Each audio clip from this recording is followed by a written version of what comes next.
Isang mainit na sesyon sa Senado, napaulat na napaya si dating Senadora Laila de Lima matapos mabisto ang demony script na kanyang sinulat para sa isang hearing. Ayon sa ilang senador, tila nagiging malinaw na may mga pagkilo si de Lima na may layuning ipakita ang sarili sa ibang paraan. Hindi nagtagal naging viral ang balita at agad na umani ng reaksyon mula sa publiko at sa mga kasamahan niya sa Senado. Mas lalong uminit ang issue nung lumabas ang mga aligasyon ukol sa demonyeng relasyong namamagitan sa pagitan ni de Lima at dating PNP Chief Bato de la Rosa. Maraming netizens ang nagbigay ng kanilang opinyon sa naturang issue na nagresulta sa iba't ibang spekulasyon tungkol sa kanilang koneksyon, lalo na sa mga nakaraang hearing at mga hakbang na may kinalaman sa PNP.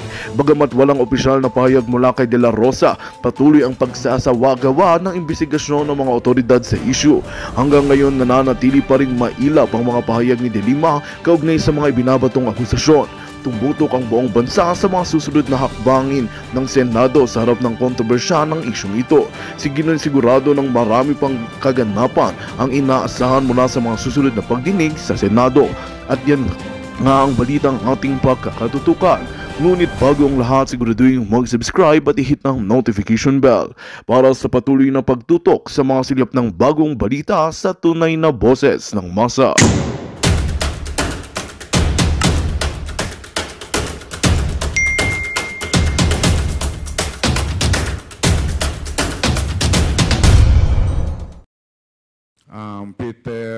Peter Lim, supplier daw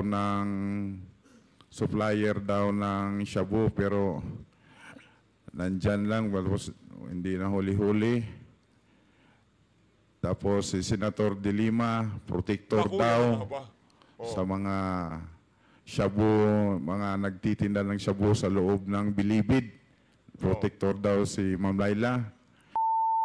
Hayun na nga mga kababayan, dito sa video na to wala ho tayong maraming pag-uusapan. Magfo-focus ho tayo dito sa bulahan ni Luistro at ditong si self-proclaimed drug lord Kerwin Espinosa. Pero bago ho natin umpisahan ang ating talakayan, kung bago lang ho kayo sa PH Update, isang like at isang subscribe, masaya na ho tayo dyan. At sa mga gustong sumali sa ating community, alam nyo na ho ang gagawin. I-click nyo lang ho yung join button sa baba para kayo ho ang pinakaunang makakita sa ating mga reaction video. Hayun na nga mga kababayan, simple lang ho ang mga punto de vista natin dito sa video na to. Kahit ano pang paninirang gawin nyo kay dating Pangulong Rodrigo Duterte, hindi ho yun mababago ang katotohanan na nung panahon ni Tatay Digong, yung mga self-proclaimed na drug lord, nagtago, tumahimik ang ating mga karsada, nabawasan ang kriminalidad, lalong-lalo na yung mga related sa illegal na droga. Ngayon ho, dito sa administrasyon na to, kung sino pa yung madadaldal sa social media at akala mo talagang pinaglalaban ng ating mga kababayan, muli hong lumaganap ang illegal na droga at kriminalidad ngayon sa ating bansa. Kaya mga kababayan, kayo na ho ang tumimbang. Kung sino ho ba talaga ang tunay na nagmamahal sa sambayan ng Pilipino. Itong mga senador at congressman na walang ginawa dyan sa kongreso kung hindi mag-imbestiga at hanapan ng butas ang nagdaang administrasyon, na ginawa lang naman ang kanyang trabaho na protektahan ang ating mga kabataan nung nagdaang administrasyon, o itong walang humpay sa pag-iimbestiga at ang kanilang mga hinaharap, mga kriminal at mga self-confessed na drug lord. Di ho natin pahahabain ang ating mga komentary. Ika nga, gusto ho nating marinig ang mga punto de vista nitong si Luistro dito sa video na to. Huwag na ho natin patagalin to. Ito na ho ang buong video. Okay, game. Hype na Can naman you ako. please Nakita ko tong si confirm Luistro if you are the same Roland Eslabon Espinosa, aka Kerwin? Kayo po ba ito? Opo, yes po, Your Honor. And do you confirm the truthfulness of the contents of this affidavit? Opo, Your Honor. Hindi po ba kayo... Parang yung rehearsal na ginawa nila talagang planchado. Palakpakan mo natin. Anak ng toko. Ayos! Tuloy! Pinakiusapan, pinangakuan para gawin ang salaysay na ito? Wala pong nangyari na ganyan, kundi ako mismo nagpatulong sa abogado ko na magpunta dito sa mga congressman para nagbaka sakali ako na makamit na ang mga nabiktima ng EJK sa nakaraang administrasyon. Kerwin, kanina, while you were delivering your opening statement, I observed that you were crying. Umiiyak ka. Can you please enlighten us why? Kasi sa panahon na nandun ako sa EIDG, na nakaburol ang papa ko, humiling ako sa mga pulis doon na sana pagbigyan nila ako na makauwi.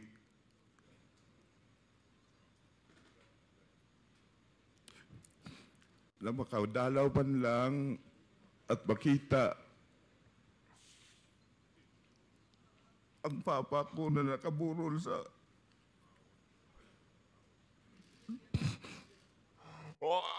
Wala akong tayong problema dun sa okay lang sana eh. Bebenta na eh. Ayun na eh. Kaklimax na kaso. Self-confess ka, sir eh.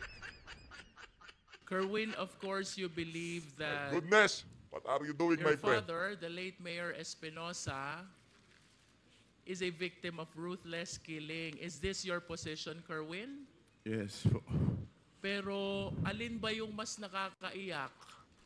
Yung pagkamatay ni Mayor Espinosa o yung hindi kanila pinayagan na madalaw ang burol niya?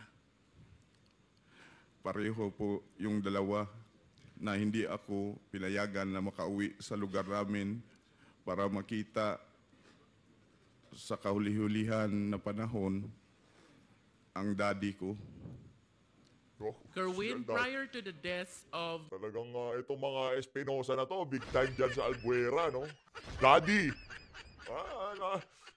Tumatawag lang ng daddy, hindi na pwede.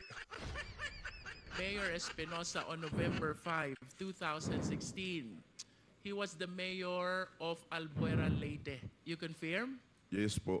Pang ilang taon po ba niya na mayor ng Albuera during that time? First time pa po niya na maging mayor po ng Albuera, Leyte. So 2016 is supposed to be his first term as mayor. Yes po. Ano po ang ginagawa ni Mayor Espinosa bago siya naging mayor noong 2016? Ang mga ginagawa po niya ay tumutulong sa mga tao doon sa lugar namin o sa lungsod ng Albuera.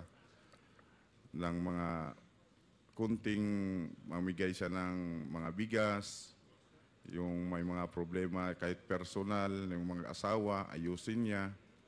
At madali siyang lapitan ng mga tao doon. Kaya binoto siya na maging mayor.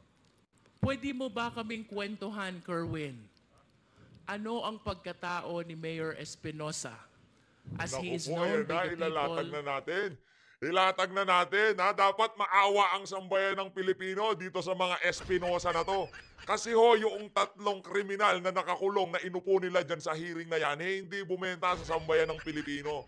Pero itong Kerwin Espinosa na to, parehas lang ho ang kahihinat na yan. Self-confessed na drug lord. Palakpakan ho natin ang mga congressman. Siyempre. Mga kriminal ang mga hinaharap nila sa sambayan ng Pilipino. Nag-confess ka hindi naman... Natoko.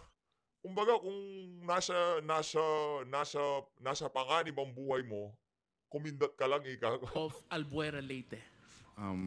Yung papa ko po, mabait. Mabait na Wow. tao. Mahirap na kung elaborate ko pa kung anong klaseng tao siya. So siguro, sa nakita kong kakayahan ng Quadcom o sa mga congressmen, pwede naman silang magpadala ng tao doon sa lugar namin at itanong kung anong klase o anong unsay pagkatao sa akong papa. Lisod, mahirap kasi na ako magsalita na ganito kasi sarili ko yon, ama. Mas mabuti na malaman nyo based doon sa mga tao sa Albuera. I understand, Kerwin. You also stated in your sinumpang salaysay, habang nasa Malaysia ka, papuntang Abu Dhabi, you learned that the late Mayor Espinosa is included in the narco list. Oh, yun po. Nalaman ko na lang na nasali siya sa listahan ng presidente na narco list. Paano at kanino nyo po nalaman na kasama pa lang inyong ama sa narco list? Sa panahon na yon, may kaibigan ako na si Buntuyan, taga Cebu. Si IDG din yun, si Sir Delpin Buntuyan. Siya ang nagsabi sa akin na amigo, ang imong papa na appeal sa narcolis ni Presidente. Was there ever a time, Kerwin, that you validated or you verified the truthfulness of the fact that your father is included in the narco list? Na ano ko na yun, na positive na talaga, na naniwala ko. Kasi sa TV at sinabi ni Pangulong Duterte na kasama ang papa ko sa listahan ng mga narcolis. You are Naku po, yan na nga ba sinasabi natin? Parang alam na ho natin ang isusunod nitong mga congressman na to. Iisa-isahin ho nila yung narco-list nitong si dating Pangulong Rodrigo Duterte. Ang lagi ho natin sinasabi dito mga kababayan, kung kayo ho, hindi nyo tinignan, hindi nyo hinawakan, hindi kayo nakisawsaw sa ipinagbabawal na pulburon na yan, malabo hong mapasama ang iyong pangalan sa narco-list ni Tatay Digong. Ngayon, kung napasama ang pangalan nyo, malamang sa malamang, meron ho kayong problema. You are saying, Kerwin, that Mayor Espinosa is one of those named by President Duterte as included in the narco list. Is that your statement, Kerwin? Yes po. And that is the reason why you conclude already that indeed your father is among those in the narco list. Yes, Tama ba? yes po.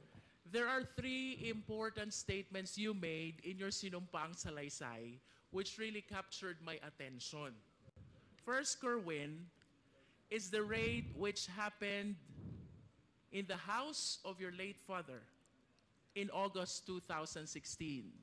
You mentioned in your affidavit that the guns, the explosives, and the drugs were all planted. Wow! And you were certain because prior to the raid, there were women who cleaned up the entire house.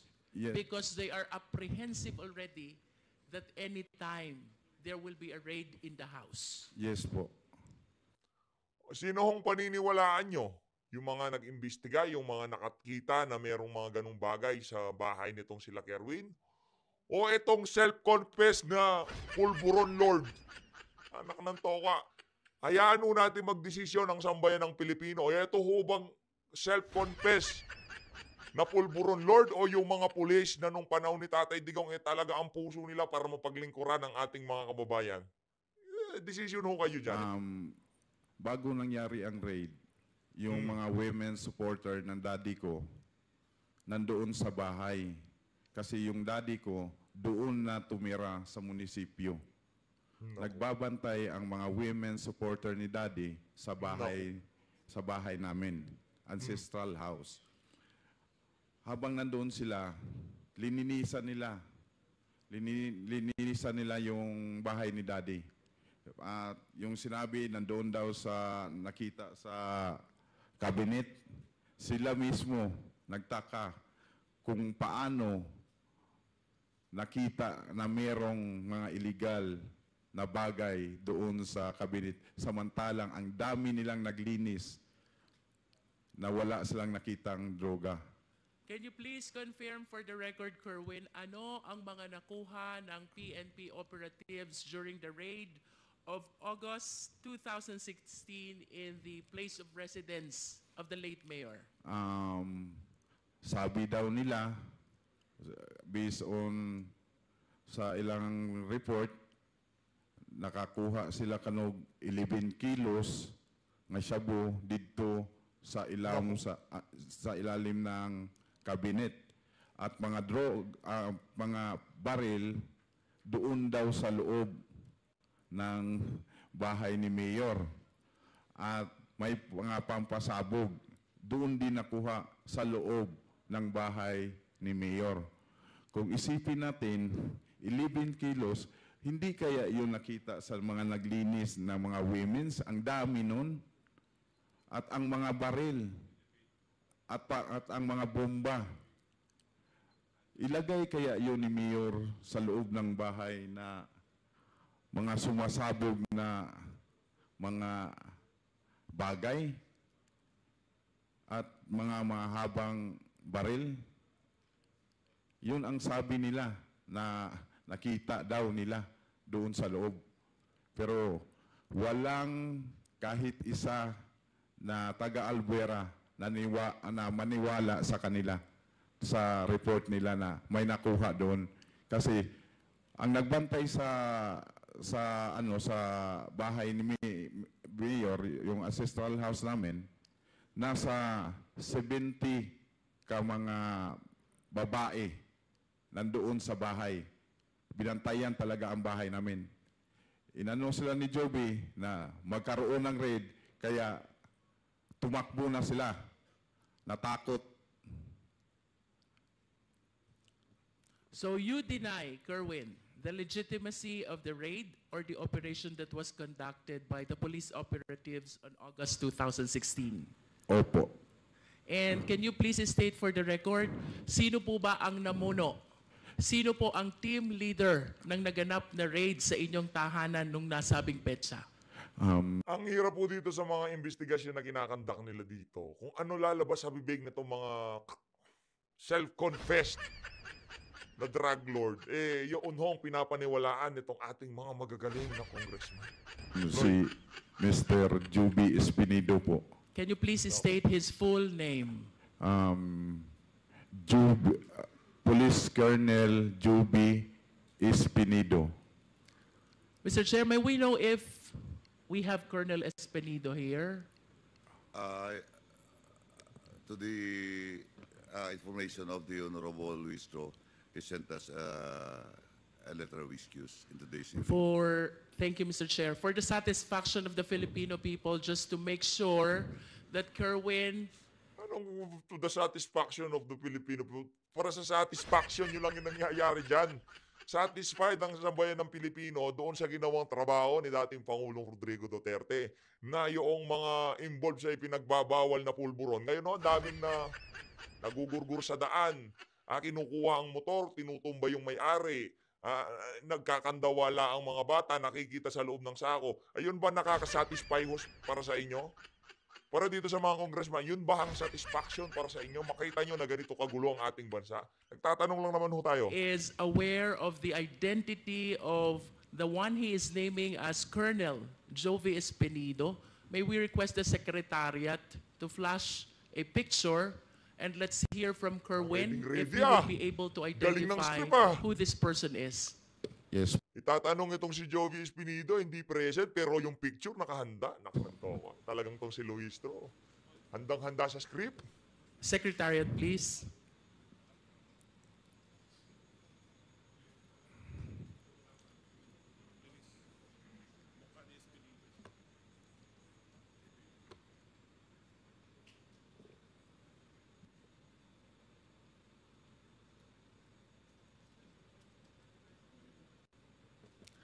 While we are waiting for the picture, Mr. Chair, the second statement which captured the attention of this representation, Kerwin, is the raid and the killing of Mayor Espinosa on November 5, 2016, which happened in Baybay, Leyte. You confirm this? Yes po, sa loob ng provincial jail ng Baybay, Leyte. But of course, you have to understand as well that similar to the raid that happened in your house, this incident, the killing and raid against Mayor Espinosa, happened while you were in Abu Dhabi. Tama ba yun? Opo, wala po ako dito sa bansa. In Nasa other bakasyon words, ako. you are relying only to your sources with regards to this story surrounding the raid and the killing of Mayor Espinosa in Baybay, Leyte. Yes po. And can you please enlighten us for the satisfaction of the public who are watching us, Kerwin, because you went a long way for us to be able to hear these explosives of yours. Wow. For a period of 7 years, naniniwala ang buong sambayan ng Pilipino sa naging testimonya mo sa Senate noon. Now, you are completely overturning all your statements. And we owe it to the Filipino people to explain and share what really happened according to your source during the raid and the killing of Mayor Espinosa on November 5, 2016 in Baybay, Leyte.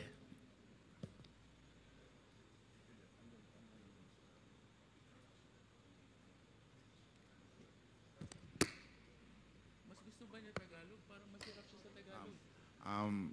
Your Honor, pwede pong ulitin yung question Kayo niyo po ba, Kerwin, ay mas komportable sa English or sa Filipino? Mas sa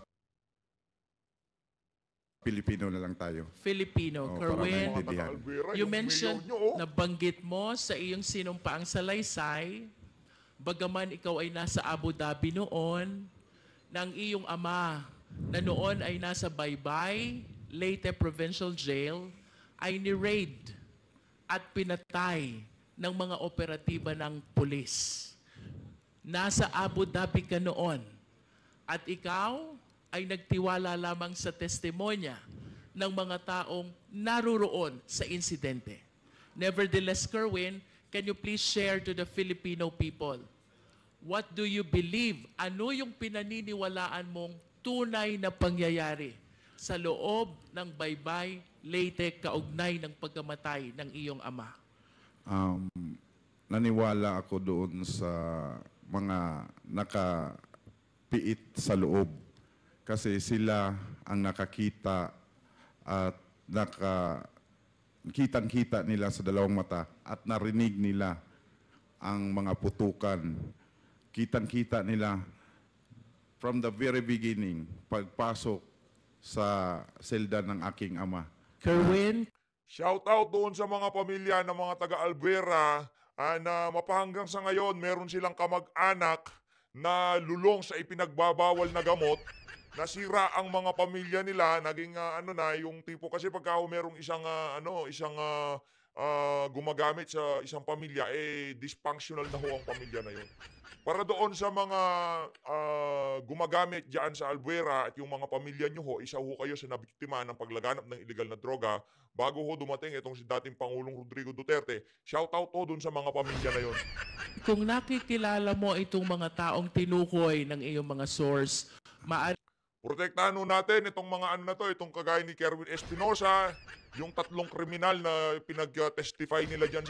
Sila ho ang protektahan natin ngayong mga panahon na to. Huwag na ho natin pansinin yung mga kababayan nating nabiktima nitong ipinagbabawal na droga na to.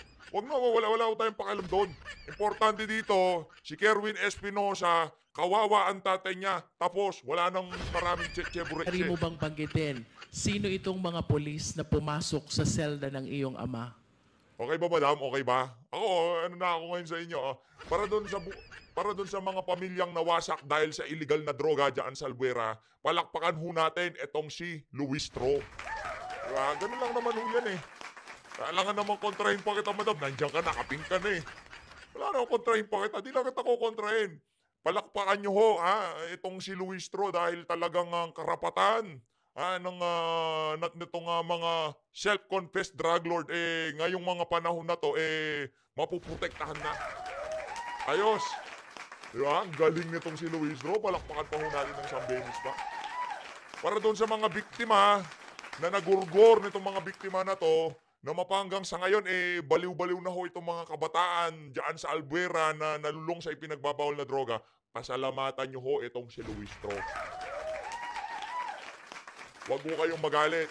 Pasalamatan nyo ho siya. Yung pinagkukunan ng inyong mga anak o kamag-anak, pinagtatanggol ho nila ngayon.